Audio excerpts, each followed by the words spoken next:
తెలంగాణ కాంగ్రెస్ లో పదవుల కోసం మరికొన్నాళ్లు నిరీక్షించాల్సిందేనా? మంత్రివర్గ విస్తరణ, పీసీసీ సారథి నియామకాన్ని నిరవధిక వాయిదా వేసిన కాంగ్రెస్ అధిష్టానం కీలకమైన డిప్యూటీ స్పీకర్, చీఫ్ విప్ పదవులను ఎందుకు భర్తీ చేయటం లేదు? ఆయా పదవుల కోసం ఎదురు చూస్తున్న ఆశావాహులు మరికొన్నాళ్లు వేచి చూడాల్సిందేనా? డిప్యూటీ స్పీకర్, చీఫ్ పదవులకు మంత్రివర్గ విస్తరణకు లింకు పెట్టడమే ఆ పోస్టులు భర్తీ అవ్వలేదా? తెలంగాణ కాంగ్రెస్ నేతలు ఏమంటున్నారు? ఆశావాహుల పరిస్థితి ఏంటి?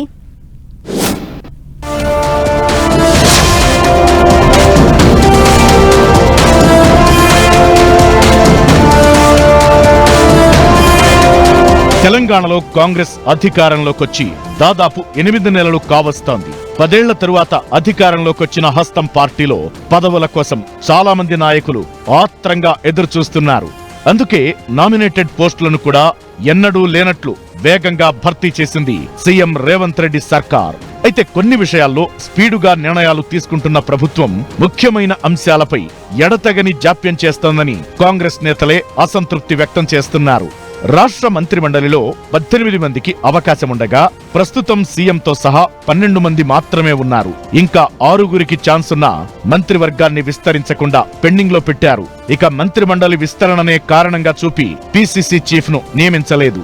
మరోవైపు అసెంబ్లీలో కీలకమైన డిప్యూటీ స్పీకర్, చీఫ్ పదవులను కూడా భర్తీ చేయకపోవడంతో విలువైన సమయం కోల్పోతున్నామని సీనియర్ నేతలు ఆవేదన వ్యక్తం చేస్తున్నారు.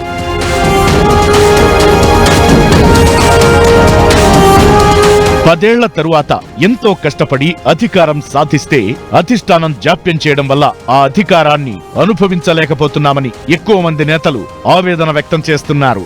డిప్యూటీ స్పీకర్, చీఫ్ విప్ లేకుండానే 2 అసెంబ్లీ సెషన్లు ముగియడం కూడా వారి అసంతృప్తికి కారణమవుతోంది. ఈ 2 పదవులపై చాలా మంది ఎమ్మెల్యేలు ఆశలు పెట్టుకున్నారు. అయితే సీఎం రేవంత్ రెడ్డి గాని, పార్టీ హైకమాండ్ గాని ఈ విషయంపై దృష్టి పెట్టినట్లు కనిపించడం లేదని వాపోతున్నారు ఆశావహులు. ఈ 2 పోస్టులను మంత్రిమండలి విస్తరణకు లింకు చేసి పెండింగ్ లో పెట్టడం సరికాదని అభిప్రాయం వ్యక్తం చేస్తున్నారు సీనియర్ నేతలు.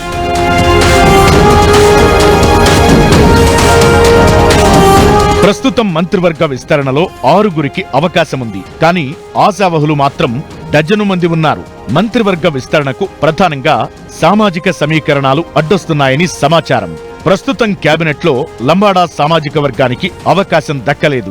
లంబాడా సామాజిక వర్గం నుంచి దేవరకొండ ఎమ్మెల్యే బాలు నాయక్ పోటీ పడుతున్నారు.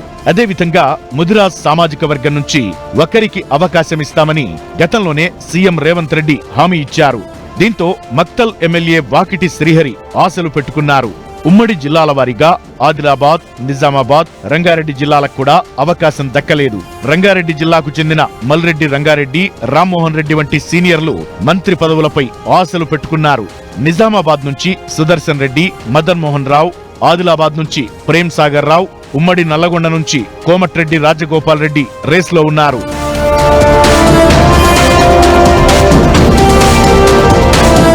మంత్రివర్గంలో అవకాశం దక్కని నేతలకు రాజ్యాంగబద్ధమైన డిప్యూటీ స్పీకర్, చీఫ్ విప్ గా అవకాశమివ్వాలని చూస్తోంది కాంగ్రెస్.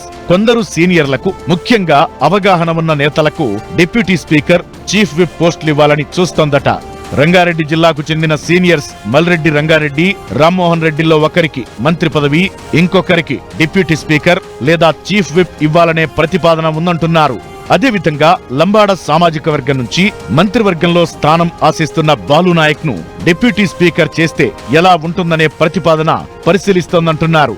మరోవైపు సామాజిక సమీకరణలు కుదరకపోతే సీనియర్ నేతలు ప్రేమ్ సాగర్ రావు, సుదర్శన్ రెడ్డిల్లో ఒకరికి ఈ 2 పోస్టుల్లో ఏదో ఒకటి కట్టబెట్టాలని చూస్తోందంటున్నారు. మొత్తానికి పదవుల భర్తీకి పేర్ల పరిశీలనతోనే పార్టీ కాలక్షేపం చేస్తోందని ఆవేదన వ్యక్తం చేస్తున్నారు కాంగ్రెస్ నేతలు. ఇప్పటికే 8 నెలల సమయం ముగిసిందని, ఇంకా ఆలస్యం చేయడం వల్ల పార్టీకి నష్టమేననే అభిప్రాయం వ్యక్తమవుతోంది.